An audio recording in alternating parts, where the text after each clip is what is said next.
Hey guys, welcome back to today's video. So today we're going to be looking at the generic ballot polls and the president's approval rating and the 2018 House forecast from FiveThirtyEight and pretty much what it means for the 2018 midterm elections. So we are around 2 months away from the final election days leading up into the general election, and we currently have new polling data from a couple of Senate races and then one governor race in the state of Florida, and then a bunch of national polls, whether it be the approval rating of the president, the direction of the country, and then the generic ballot. So something that really should be jumping out at you is a double-digit lead in all of the polls you see here. I mean, even if I do scroll down, Democrats plus 11. Well, what if that one was an outlier? Well, then we get another poll from a different polling area, and then Democrats plus 13. Well, again, what if those two are just outliers? And then ABC News and USA Today come out with polls on the same day, Democrats plus 14 and Democrats plus 11. Both of these polls, almost all the recent polls, show the Democrats ahead with a double-digit lead. If we go down here, it wasn't that good, but also the Democrats led by 13%.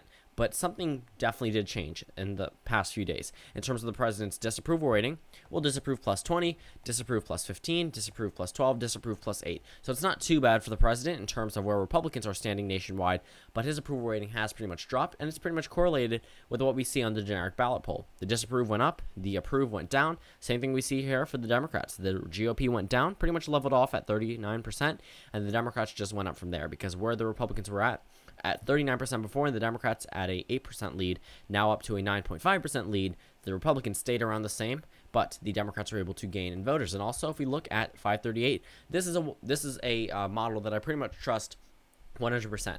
This is are Democrats or Republicans winning the race for Congress? And Republicans have never had a point where they've led in the race for Congress. 100% of the time, the Democrats have led on average. And they used to have, this was their largest majority back in December, where they had around a 13, sometimes 14% lead nationwide in the generic ballot. And that was the last time the Democrats had pretty much a double-digit lead for a very long and sustainable period of time. The Democrats are now at a 10.8% lead nationwide and a 9.5% lead according to Real Clear Politics. So with the adjusted numbers from FiveThirtyEight, I would definitely trust FiveThirtyEight over Real Clear Politics because they do not change the numbers on Real Clear Politics based off the accuracy of the polls in previous elections. And pretty much a 10.8% lead is the highest lead that we've ever seen for the Democrats over the GOP since that time in December. Back in December, where the Democrats led by a considerable amount, pretty much early January, the Democrats pretty much dipped down, and then they were at a point where I did make a video, and they were at a point where they only led only led by 5% nationwide, and now they are leading by 10.8%. So the Republicans clearly have gone down. But yes, it could also be correlated with the president. If we look at the FiveThirtyEight Trump approval rating thing, well, pretty much right around here, where the Democrats went up and the GOP went down, the approve went down by 2%, and the disapprove went up by around 1 to 2%, depending on where you started off. And if also we look at these latest polls, well, not just on the national. If we look at the Florida gubernatorial election, that is a race that the GOP really thinks they could get because there is a progressive on the Democratic side. But two new polls come out. Gillum plus 2. Not that big of a lead, but then another poll that goes back to this and pretty much makes the claim substantiated with evidence that shows Gillum ahead by 3%. So one from Quinnipiac and one from Gravis, two reputable sources that both show the Democrat ahead in Florida. Well, again, they go over to Florida for the Senate race there, and Scott and Nelson are pretty much in dead heat. So the Senate races aren't looking too good for the Democratic incumbents. Both the GOP nominees have improved on their margins because of these new tied polls out of Missouri and the state of Florida. Okay, Josh Hawley leads by 0.86%, where he led by 0.3% before, and then Nelson used to lead by 1.6%. Sorry, Scott used to lead by 1.6%, and now Scott leads by 2% because of this new tied poll that gets rid of a Nelson leading poll. So those numbers aren't looking too good for the Senate races there, but the governor's race pretty much shouldn't be making shouldn't be putting Gillum at +2 or +3 at this point in time. Ron DeSantis should be leading in opinion polling just because the GOP pretty much had a split primary, but usually they corral their voters back and get them back. Nobody expected Gillum to win this primary. A couple people, sure, and they did believe in progressives, but he was polling 4th place. He did a phenomenal job at that primary. He was able to get 1st place, even though it was by a plurality. He won more than Bernie Sanders did in the state of Florida in the 2016 primary, and even though it was by only 1%, he still won. You can't take that away from him. We're looking at the president's approval rating, even on FiveThirtyEight.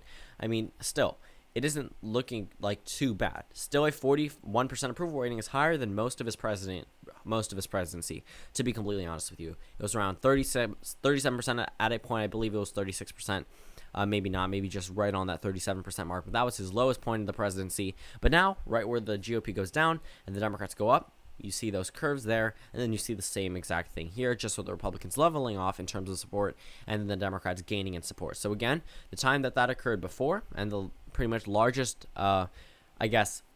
advantage for the Democrats nationwide was back in December when they led by 13% on the generic ballot. We lead all the way into January, and it pretty much was around 11%, and then all of a sudden it dipped, which didn't really dip that much, but it dipped down to 7.8%, went up a little bit, and then it went all the way back down to a 3.2% lead at one point in time, and then I made a video about that, talking about Democrats being low and the Democrats being low again at this point in time with a 3.9% lead, and then all of a sudden they go up to a 9.5% lead. So that is phenomenal for Democrats nationwide. Go ahead and look at the 2018 House forecast. Well, the average gain for Democrats is plus 37. Last time I checked this, it was around 28, and the first time I ever made a video with this, it was plus 33. So the Democrats clearly have gained in terms of support nationwide, and also in terms of the House map, and it doesn't look too good for the GOP. I mean, an average gain of 37 seats, the Democrats only need 23. Keep that in mind. So with an average gain of 37 seats, obviously they get the majority there. And there was a point in time where the Democrats had a 4 and 7% chance of winning the House majority, and that was pretty recent. Now it's 4 and 5.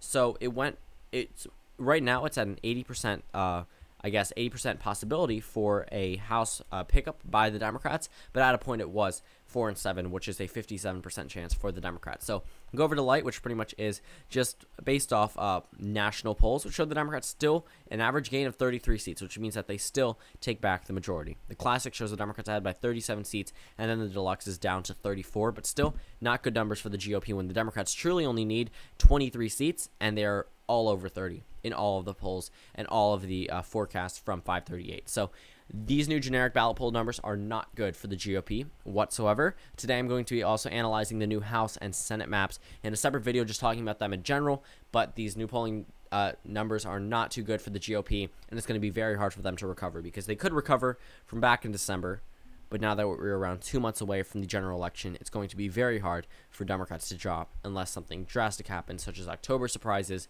or something changes in terms of the president's approval rating. So thank you guys for watching this video. Comment down suggestions below, and I will see you all tomorrow.